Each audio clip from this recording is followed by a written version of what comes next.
Hey everybody, this is Cynthia with Bliss in the Garden. In today's video, I want to talk to you about something important regarding ornamental grasses that can be invasive. So a lot of us are familiar with bamboo being invasive, but there is also another ornamental grass that can be just as invasive as well.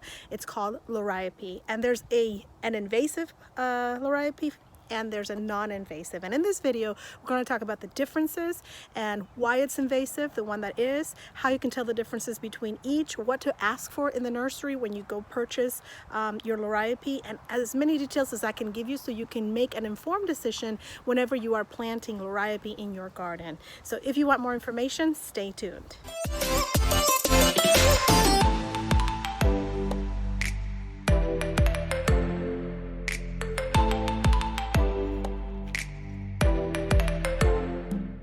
So the first thing I want to talk to you about is the two types of Liriopes. There is the invasive kind, which is called Liriope spicata, and there is the non-invasive kind, which is Liriope muscari. Now, what makes it invasive versus non-invasive? Well, there is a variety that grows. Okay, here's the plant, and it grows through rhizomes underneath the ground. So if this is the ground, it grows underneath. The rhizomes will shoot out from any direction about 2 feet away from the plant, and it'll pop up somewhere else. And then pretty soon, and this happens pretty quickly, in 1 year, you'll start having shoots outside of the center of the plant about 2 feet away, and then the next year it'll be 4 feet away, and then the next year it'll be 8 feet away, and then the next year, and you can see where this is a problem quickly. Then what happens if you have a problem and you already have an invasive growth, like you already have a ground cover for a plant, and it'll choke out the rest of your plants, and then it'll be just a horrible scenario if you want to get rid of it at that point. Because the only way that you can really do that is to like forever be digging and then hope that there is nothing left behind, or you'll have to use chemicals, really strong chemicals, to kill them. Okay, and it can be done, it's possible, but it really is a pain in the butt. So it pays so much to do your research ahead of time and find out if you have the right Liriope. So what ended up happening to me is I had a variety of Liriope muscari, and I started dividing it and I started planting it because I wanted to use it as a border. So the Liriope muscari is the one that is not invasive. That grows in clumps. So the reason that one's okay is because instead of growing through rhizomes under the earth where you can't even see where it's going and growing and spreading, this one actually clumps. So it's a clump like this that will start spreading like this, and it's very easy to control. If you want to get rid of it, all you have to do is get rid of the whole clump, and then you'll be good, right? So that one is called Liriope muscari.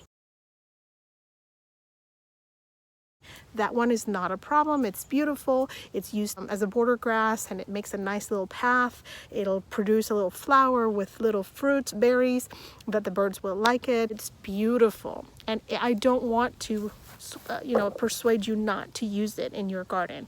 What I am trying to get you to do is research and make sure that you are getting exactly what you think you're getting when you are purchasing Liriope, because it could be a nightmare for you. In the front of my house, I had the kind that I think was like growing like a rhizome type. But the reason that the landscaper put it there in the front is because there's a concrete padding there's a concrete space that it'll never be able to spread any further because it can't go through the concrete, right? So in that scenario, it's okay. I didn't know at first because it looks very similar. And here's another thing. Those two Liriopes are like twins, and one is the evil twin and the other one is the good twin, right? So they look so similar. This is Liriope muscari. This is a Liriope that I am well aware that is a clumping Liriope, and it's going to be okay. So this Liriope right here has it's clumping, so it'll grow like this, and it won't be too invasive. If I need to get rid of it, I can get rid of it. This is actually called big blue lilyturf. That's how it's referred to commonly. This is the Liriope muscari. This is okay. I started dividing all these, and I made from one, I made a whole lot of them. I started dividing them, and I started doing like a little walkway. That's what they're commonly used for, as a walkway or as a border grass.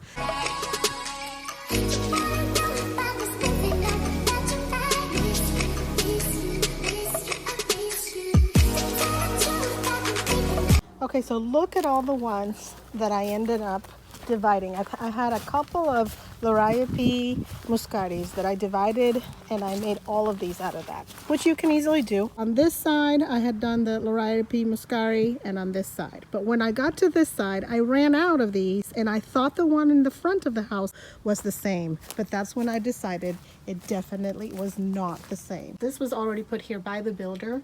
But then I noticed a different growth habit. See how it's growing? So it looks kind of like it could be a clumping, but it feels like it could be shooting out and actually like in rhizome form. So I got scared because I thought this is probably going to be more invasive. And then I freaked out and I decided that I didn't want to take the chance on this being invasive. So even though this has the berries as well, the growth habit of this one seems so different than the other one, and it's very similar in all kinds of ways, but it's a little thinner and it grows a little bit different than the muscari. So I'm thinking this might be a spicata. Once I figured out that I had the wrong one, the one I do not want to spread all over my garden, then now I'm going to find myself in the situation of taking it all out. Fortunately for me, it wasn't that much, so I think I'm going to be okay.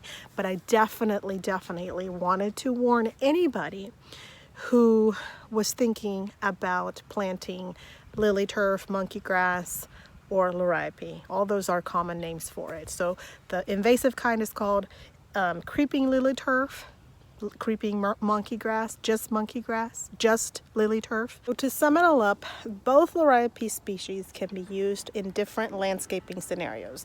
The one that most people are commonly seeking and they really want for the residential homes, for the border grasses and all that stuff, is the Liriope muscari, which is the one with the purple flower that has the little seeds and attracts the birds. But there are situations where the Liriope spicata might be helpful. So in areas where you can't grow anything, you can't grow grass or anything, but you do want something, you could use it as a ground cover. So long as you know that the growth habit is like a ground cover, hey, you're fine. You can use it like that. Now, if we look behind me right there, this is a little slope. That could be another place, like to control erosion, that maybe Liriope spicata could be useful for.